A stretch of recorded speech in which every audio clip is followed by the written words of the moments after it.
Assalamualaikum warahmatullahi wabarakatuh.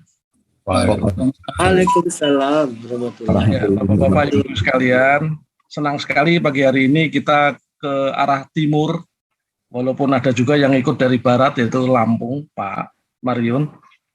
Jadi kita sudah 3 kali mengadakan silaturahim, ya, atau sosialisasi tentang media. Apa itu media? Nah, itu yang akan kita jelaskan singkat saja karena waktunya yang terbatas ya. Pada pagi hari ini kita bertemu dengan teman-teman dari IKPLN daerah Sulmapanalam, ya, ada lamnya sebetulnya itu, Sulmapanalam, yaitu untuk menjelaskan dua kebijakan atau keputusan dari Ketua Umum IKPLN. Kita bisa telah dibentuk sengaja ini oleh media IKPLN itu dibagi-bagi, jadi supaya nanti kita sudah melakukan atau sosialisasi masing-masing bisa lebih untuk IKPLN daerah Jawa Bali ya, lebih fokus November, sehingga kita dan Sumatera dan Kalimantan kemarin minggu kemarin ya. Jadi media IKPLN itu dijadikan sebagai sarana informasi, komunikasi, dan penyampaian berita di lingkungan IKPLN, tentunya dengan mengedepankan semangat kekeluargaan, kebersamaan, dan menghormati perbedaan. Nah, ini tujuan daripada dibentuknya media. Jadi kalau zaman sekarang kita tidak menguasai media, tidak memanfaatkan media untuk berkomunikasi, maka kondisi organisasi kita akan lebih repot nanti. Masing-masing mendapat informasi dari mana langsung upload. Nah, kalau di sini kalau ada apa-apa, informasi apapun bisa langsung ditanyakan ke tim media ini ya. Nah, media IKPLN itu ada 2 macam. Yang pertama itu yang sudah berjalan 3 tahun ini, yaitu IKPLN News. Mungkin Bapak-bapak, Ibu-ibu sudah pernah melihat, sudah membaca ya, IKPLN News, yaitu media cetak yang juga kita bagikan soft filenya, soft copy-nya, supaya bisa dibaca oleh harapan kami oleh seluruh anggota. Jadi cabang-cabang, daerah-daerah, IKPLN daerah, IKPLN cabang, dan seluruh anggota harus bisa mengakses IKPLN News yang sudah kita bagikan. Nah,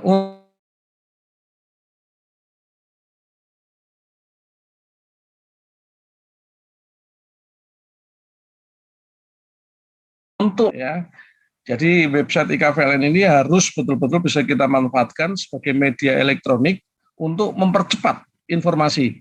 Zaman sekarang itu baru 5 menit yang lalu kejadian sudah beritanya sudah kemana-mana. Nah, ini yang harus kita jaga. Setiap informasi yang masuk ke pengurus IKPLN daerah, cabang, atau bahkan anggota dikoordinasikan di dalam, bisa ditanyakan di media website IKPLN ini. Nah, mungkin sudah tahu ya, kalau IKPLN News itu bentuknya buletin ya, terbitnya juga 3 bulan sekali. Itu rubriknya ada macam-macam, ada berita utama, info PLN, info DP PLN, info YPK PLN. Nah, ini yang menjaga segala bentuk informasi terbaru yang terkait dengan 4 pilar ya. Kita mengenal ada 4 pilar, yaitu PLN, dana pensiun PLN, YPK PLN, dan IKPLN sendiri. Nah, ini kita rangkum dalam buletin IKPLN News. Kemudian kita perinci lagi, karena IKPLN News itu 3 bulanan, agak lama periodenya.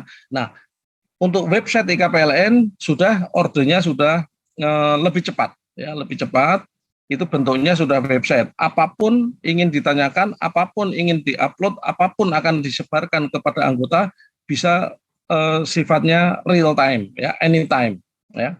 Nah, kontennya macam-macam, nanti akan dijelaskan oleh Pak Endang mengenai website IKPLN ini ya. Untuk tahun 2021 ya, kita sudah menerbitkan, dengan masing-masing penerbitan itu ada berita utamanya ya. Berita utamanya itu yaitu untuk yang edisi ke-12 yaitu Januari Maret, itu berita, maaf ini bukan edisi utama ya. Berita utamanya adalah kita cerita tentang kondisi teman-teman di Sulsel Rabar ya. Waktu itu covernya pun kita buat yang khas Sulsel Rabar. Kemudian yang itu Januari Maret. Kemudian April Juni 2021 itu berita utamanya mengenai Aceh, ya. Jadi kita cerita detail, kita cerita kegiatan-kegiatan, kita cerita apa yang menarik, kita cerita apa yang belum diketahui tentang Aceh, itu kita masukkan dalam edisi yang sudah terbit, yaitu edisi ke-13. Kemudian edisi 14 itu kita tadi dari mana? Dari Sulsel Trabar bergerak ke barat ke Aceh, kemudian kembali lagi ke tengah, yaitu di Jawa. Nah, kita di situ berita utamanya tentang Jawa Tengah dan DIY. Ya, di situ cerita-cerita mengenai Jawa Tengah dan DIY, kelebihannya, kegiatan yang telah dilakukan untuk anggota, untuk kesejahteraan anggota, itu ada di sana. Dan kemudian yang terakhir yang di tahun 2021 kita lari ke timur, ya. Jadi berita utamanya adalah mengenai Papua dan Papua Barat. Itu edisi Oktober Desember ini sudah terbit. Kebetulan kemarin pas terbit itu ada kegiatan PON dan lain sebagainya. Jadi banyak sekali teman-teman yang menanyakan mengenai majalah ini, ya. Ada jembatan menjadi teman-teman yang tidak tahu menjadi tahu gitu, ya, jembatan di Papua Barat, ya, Papua dan Papua Barat ini. Jadi ini kira-kira tahun 2021. Nah, dengan pengalaman ini kita akan membuat rencana untuk tahun 2022, ya. Nah, ini saya langsung saja. Yang edisi ke-16 Januari Maret kemarin sudah kita sosialisasikan kepada teman-teman Sulawesi dan Kalimantan, ya. Itu yang 16 ini, ya. Kemudian untuk pada saat kesempatan ini kami ingin menjelaskan atau ingin menekankan untuk edisi ke-17. Itu untuk nanti bulan April Juni itu adalah berita utamanya kita minta teman-teman dari Sulu Tenggu.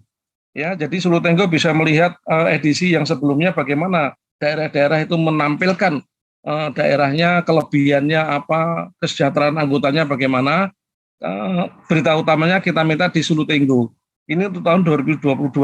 Kemudian untuk yang 18 Kalimantan Kalselteng, kemudian yang ke-19 Maluku dan Maluku Utara. Jadi kita gilir, ya. Nah, kemudian untuk rubrik yang lainnya yang bawah itu berita daerah, tahukah Anda dan sebagainya. Kita maksudkan di sini daerah-daerah yang lain minimal harus membuat, tapi bukan berarti daerah yang lain tidak boleh menulis. Misalkan Lampung, Pak Marion misalnya. Oh, Pak Marion sudah kebagian, ya, untuk nanti. Kemudian daerah misalkan dari Papua ingin menulis, kebetulan pada saat ini ada berita yang menarik yang segera harus diketahui seluruh anggota, kirim saja. Nanti kita tempatkan di rubrik-rubrik yang sesuai dengan berita yang dikirim. Jadi di sini saya tulis tidak melarang, ya, dipersilakan bila ingin membuat tulisan untuk daerah yang lain. Jadi ini kira-kira untuk tahun 2022 kita sudah siapkan. Kita minta daerah beserta cabang-cabangnya menyiapkan tulisan-tulisan ini. Nah, ini untuk yang sekarang, yang ke-16 ini sudah kita siapkan, mudah-mudahan segera bisa kita selesaikan, bisa terbit. Baik, kemudian berita yang juga perlu nanti disampaikan kepada seluruh anggota, ya, itu IKPLN Pusat menyelenggarakan sayembara Cipta Himne dan Mars IKPLN, ya. Sudah diumumkan pada waktu akhir Oktober yang lalu, 25 Oktober, sudah bisa mendaftar. Diharapkan 12 hari lagi, yaitu tanggal ini 12 Desember itu penutupan pendaftaran. Jadi masih ada kesempatan 12 hari, mudah-mudahan masih banyak teman-teman yang berkreasi membuat. Nah, ini intinya adalah tolong pengurus daerah, pengurus cabang sebarkan ke seluruh anggota. Kita tidak tahu anggota-anggota yang memang pinter gitu, ya, menulis lagu dan lain sebagainya. Berita ini harus segera disampaikan, ya, karena kita mempunyai target, diharapkan segera akan kita launching pada hari ulang tahun IKPLN. Nah, ini kira-kira syarat-syaratnya sudah diumumkan. Nanti presentasi saya ini saya share, ya, saya share ke teman-teman yang ikut pada saat pertemuan hari ini, yaitu bagaimana kalau ingin mengirim lagu atau himne dan mars PLN itu. Nah, ini launchingnya kita harapkan pada tanggal 8 Februari ini.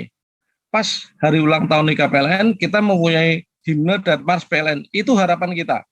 Kuncinya adalah seluruh anggota. Seluruh anggota apabila ada pengiriman lagu-lagu yang cukup banyak, segera kita pilih ya.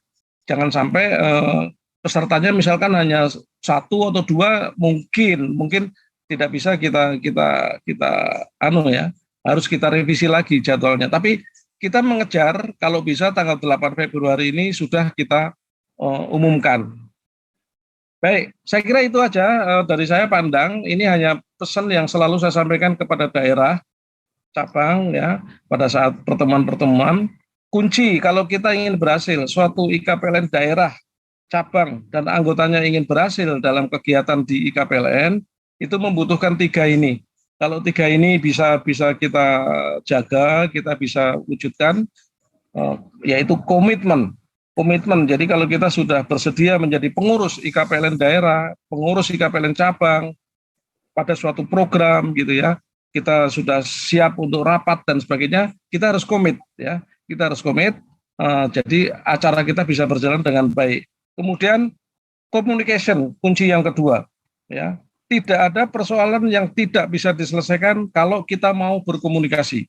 Biasanya kita jadi ribut sendiri karena yang bersangkutan tidak mau ketemu, tidak mau berkomunikasi. Ya, yang satu ngomong A, yang satu ngomong B, tapi ngomongnya ke orang lain. Jadinya IKPLN jadi anu sendiri, seperti ribut sendiri. Nah, tolong kalau ada info-info yang aneh-aneh tentang IKPLN, langsung komunikasikan dengan tim website ini ya. Tim website adalah sarana untuk kita saling berkomunikasi, masalah pensiunan, masalah kesejahteraan, dan lain sebagainya. Dan yang ketiga, walaupun kita sudah pensiun, usia kita mungkin kebanyakan sudah di atas 60, kita harus mau berani, ini agak abstrak ya, yaitu melakukan cultural change.